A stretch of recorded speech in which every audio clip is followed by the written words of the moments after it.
Greetings and welcome back to Room 303, Senior A English, and we turn now in our study of Macbeth to some introductory comments on the Elizabethan theater. I'm with you on page 250 and following. We're simply going to be now working with some introduction materials specific to the idea of the theater during the time of Queen Elizabeth. Let's just take some notes now in your consumable and pay attention to the kinds of concepts, ideas that we'll be looking for in our study of first Macbeth and then Hamlet to follow. First of all, let's talk about the rise of English drama. English drama came of age during the reign of Elizabeth I, developing into a sophisticated and popular art form. Although playwrights like Shakespeare were mainly responsible for the great theatrical achievements of the time, the importance of actors, audiences, and theater buildings should not be underestimated. For example, Elizabethan actors. Before the reign of Elizabeth I, theater companies traveled around the country, putting on plays wherever they could find an audience, often performing in the open courtyards of inns. Spectators watched from the ground or from balconies or galleries above. We're going to see this in our study of Hamlet, where there will be actors that are out in the countryside and they're traveling. When Shakespeare was 12 years old, an actor named James Burbage built London's first theater, called simply the Theatre. Actors, even prominent and well-to-do actors like James Burbage, had a complicated status in London society. They were frowned upon by the city fathers, but were wildly popular with the common people who clamored to see them perform. Though actors were considered rogues and vagabonds by some, they were held in sufficient repute to be called on frequently to perform at court. A man like Burbage enjoyed a reputation somewhat like a rock star's today. Let's now talk about the Globe. In 1597, you want to circle that date, the city fathers closed down the theater.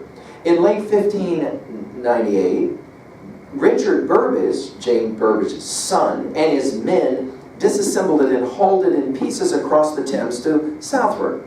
It took them 6 months to rebuild it, and when they did, they renamed it the Globe.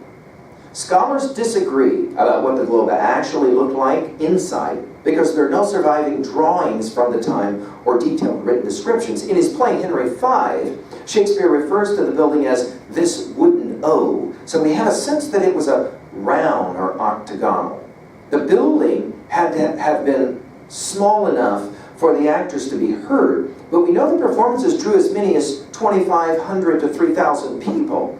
These truly packed houses must have been uncomfortable, especially when you consider the people of the era didn't bathe or change their clothes very often. Ooh. The so-called groundlings, who paid an admission price of a penny, stood throughout the performance. It's almost like today, if you go to a rock concert, sometimes you can stand in the front there.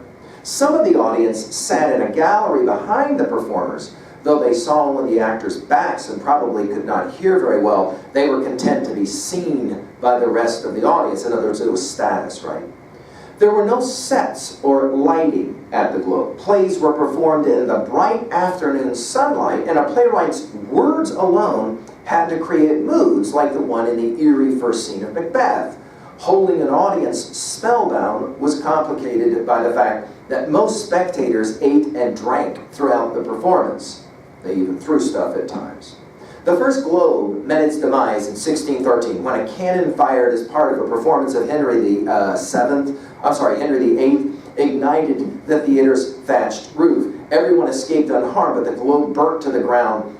Although the theater was rebuilt, the Puritans had it permanently closed in 1642. The New Globe. Almost 4 centuries after the original Globe opened, an actor stood on stage in a replica of the famous theater and recited these lines from Henry V. Can this cockpit hold the vasty fields of France? Or may we cram within this wooden O the very casks that did affright the air at Agincourt? End quote. Building a replica of Shakespeare's Globe was the American actor Sam Wanmaker's dream. It took long years of funding and construction until the theater opened to its first full season on June 8, 1997, with a production of Henry V. Like the earlier Globe, this one is made of wood with a thatched roof and lime plaster covering the walls. The stage and the galleries are covered, but the bear pit, where the modern-day groundlings stand, is open to the skies. Perhaps the most striking aspect of seeing Shakespeare's plays performed at the Globe is the immediacy of the action. The performers, as Benedict Nightingale noted in the London Times, quote, are talking to you, asking you questions, involving you in their fears, end quote. At the Globe, the audience is part of the conversation. Is that not what theater is all about? Let's now turn to the tragedy of Macbeth and Shakespeare in performance on page 252. A play on the page is only half a drama. The script is a recipe for a performance, incomplete until it is staged in a theater, reconstructed in the mind of the reader, or captured on film. When a play is staged, actors and directors bring the words to life through their interpretations. Decisions about scenery, costumes, props, timing, and casting, as well as ideas about a character's gestures, movement, expressions, and motivations, can call forth different meanings from even the most familiar play. Questions and interpretations is your next heading. Shakespeare's plays have been produced for more than 400 years and have been brought to life in countless performances and reinterpretations. The best interpretations of his plays shed new light by asking imaginative questions and finding answers in the text themselves. The following is a tiny sampling of some of the questions asked and answered by landmark Shakespearean productions. What is the source of Lady Macbeth's evils? Shakespeare's Lady Macbeth conspires with her husband to murder their king, leading generations of actresses to ask and attempt to answer this question.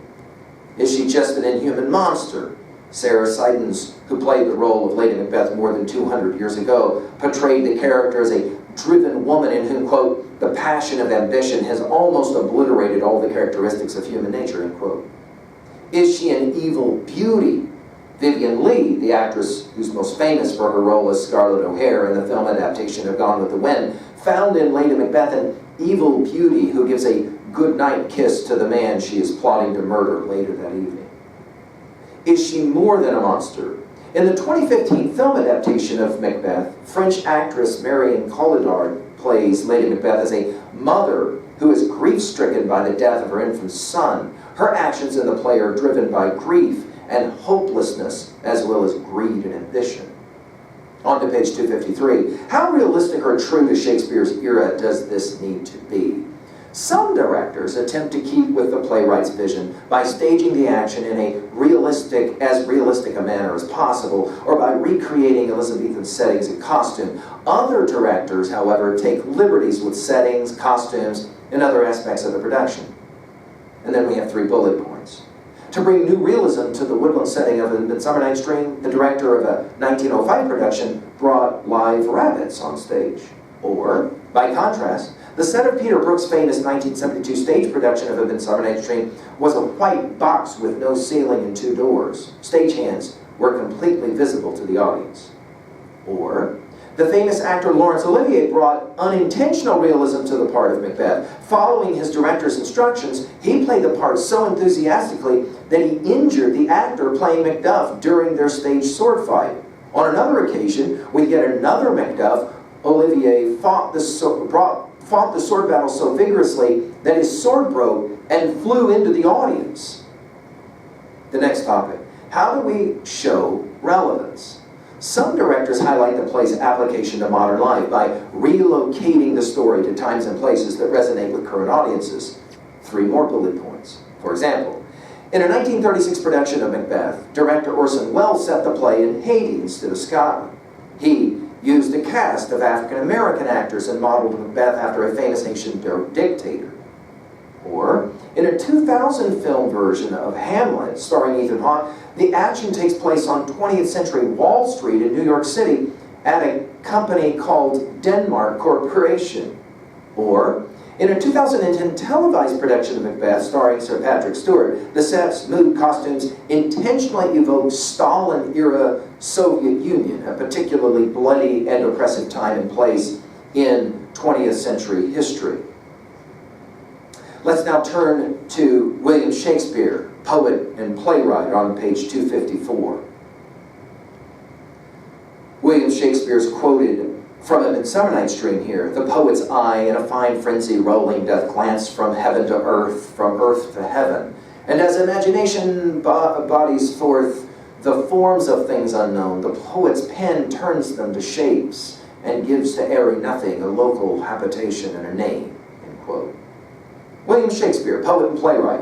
Because of his deep understanding of human nature, his compassion for all types of people, and the power and beauty of his language, William Shakespeare, there your dates are, 1564 to 1616, is regarded as the greatest writer in English, and we should point out, many argue the greatest writer of all time. Nearly 400 years after his death, Shakespeare's plays continue to be read widely and produced throughout the world. They have the same powerful impact on today's audiences as they had when they were first staged. The playwright in his own time. It is a myth that we know little about Shakespeare's life. As critic Irving Ribner asserts, quote, "We know more about him than we do about virtually any other of his contemporary dramaticists with the exception of Ben Jonson," end quote. Shakespeare was born on April 23rd, 1564 in Stratford-upon-Avon, which is northwest of London. Stratford, with a population of about 2,000 in Shakespeare's day, was the market town for a fertile agricultural region. Shakespeare's father, John, was a successful glove maker and a businessman who held a number of positions in the town's government. His mother, whose maiden name was Mary Arden, was the daughter of John's landlord. Their marriage, therefore, boosted the Shakespeare family's holdings. Nevertheless, there is evidence that in the late 1570s, John Shakespeare began to suffer financial reverses. Shakespeare's education. No written evidence of Shakespeare's boyhood exists, not even a name on a school attendance list. However, given his father's status, it's highly probable that he attended the Stratford Grammar School, where he acquired a knowledge of Latin. Discipline at such a school was strict, and the school day lasted from 6 a.m. in the summer, 7 in the winter, until 5 p.m. From 11 to 1, students were dismissed to eat lunch with their families. At 3 o'clock, they were allowed to play for a quarter of an hour. You think you got it rough, huh? 255, page 255, Shakespeare's marriage and family. Shakespeare's name enters the official records again in November 1582, when he received a license to marry Anne Hathaway. The couple had a daughter, Susanna, in 1583, and twins, Judith and Hamnet, in 1585. Beyond names and years in which his children were born, we know little about his family life. Some writers have made much of the fact that Shakespeare left his family and children behind when he went to London not long after his twins were born. However, he visited his family in Stratford regularly during his years as a playwright, and they may have lived with him for a time in London. Actor and playwright. It's uncertain how Shakespeare became connected with the theater in the late 1580s and early 1590s. By 1594, however, he had become a part owner and the principal playwright of the Lord Chamberlain's Men, one of the most successful theater companies in London. In 1599, the company built the famous Globe Theatre on the south bank of the Thames River in Southwark. This is where most of Shakespeare's plays were first performed. When James I became king in 1603 after the death of Elizabeth I, James took control of the Lord Chamberlain's Men and renamed the company the King's Men. The play Macbeth will have something to say about this, has maybe played a role in that. Retirement. In about 1610, Shakespeare retired to Stratford, where he continued to write plays. He was a prosperous middle-class man who profited from his share in a successful theater company. 6 years later, on April 23rd, 1616, he died and was buried in Holy Trinity Church in Stratford. Because it was a commonplace practice to move bodies after burial to make room for others, Shakespeare wrote the following as his epitaph: "Blessed be the man that spares these stones, and cursed be he that moves my bones." His literary record. Shakespeare did not think of himself as a man of letters. He wrote his plays to be performed and did not bring out editions of them for the reading public. We've said this many times. Shakespeare he wrote his plays to be viewed, not to be read. The first published edition of his work, called the First Folio, was issued in 1623 by two members of his theater company, John Hemmings and Henry Collineau. It contained 36 of the 37 plays now attributed to him. In addition to his plays, Shakespeare wrote 154 sonnets and 3 longer poems. Now, the final comments to be made here for you. Start on 256 in terms of how to read Shakespeare and some of the challenging words that are Elizabethan words, as well as the challenging syntax and the long sentence structure. Let's just work with page 256 for a second. Shakespeare wrote his plays in the language of his time. To the modern ear, however, that language can sound almost foreign. Certain words have changed meaning or fallen out of use. The idiom, slang, humor of the 21st century America are very different from those of Elizabethan England. Even our way of viewing reality has changed. These differences present challenges for modern-day readers of Shakespeare. Here are some of the strategies for dealing with them. Challenge 1, Elizabethan words. Many words Shakespeare used are now archaic or outdated.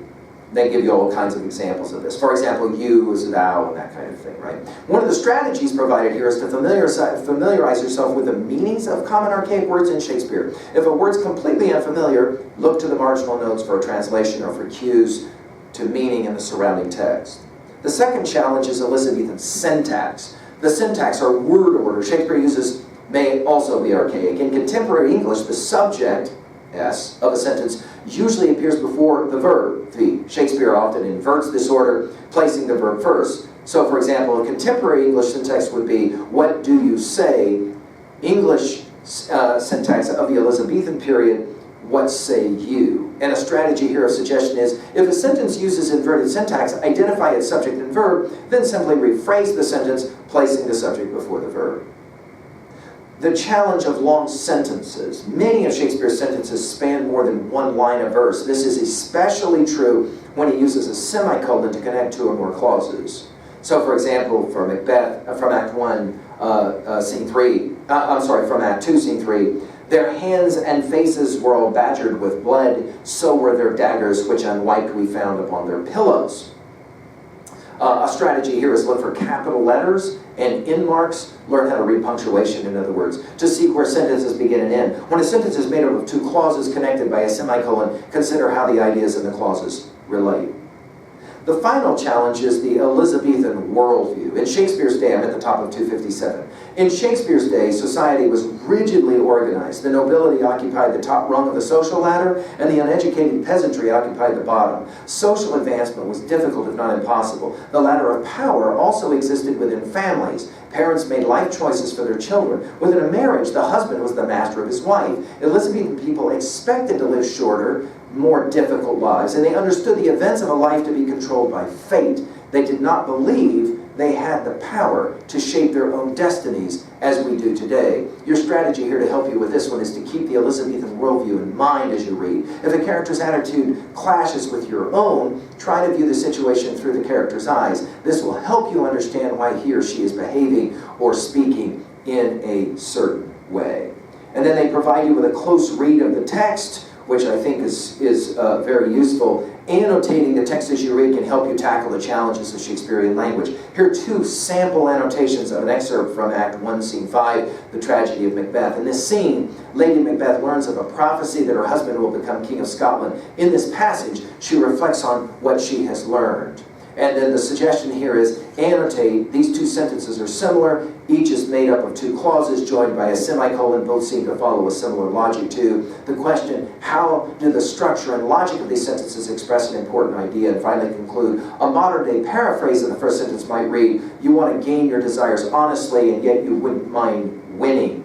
The second sentence might read, to get what you most want, you must do what you most fear. These sentences show a conflict between Macbeth's desire and his resolve. The sentences war with each other, as do Macbeth's tendencies. And then, of course, the lines that Lady Macbeth will give in her soliloquy from 1:5. Glamis thou art in Cawdor, and shall be what thou art promised. I realize these are lines that make no sense if you haven't read the play. Yet do I fear thy nature. It is too full the milk of human kindness to catch the nearest way. Thou wouldst be great, art not without ambition, but without the illness would attend it. What thou wouldst highly, thou wouldst thou wholly. Wouldst not play false, and yet wouldst wrongly win. Thou'st have great claims, that which cries, thus thou must do, if thou have it, and that which rather thou dost fear to do, than wisheth should be undone.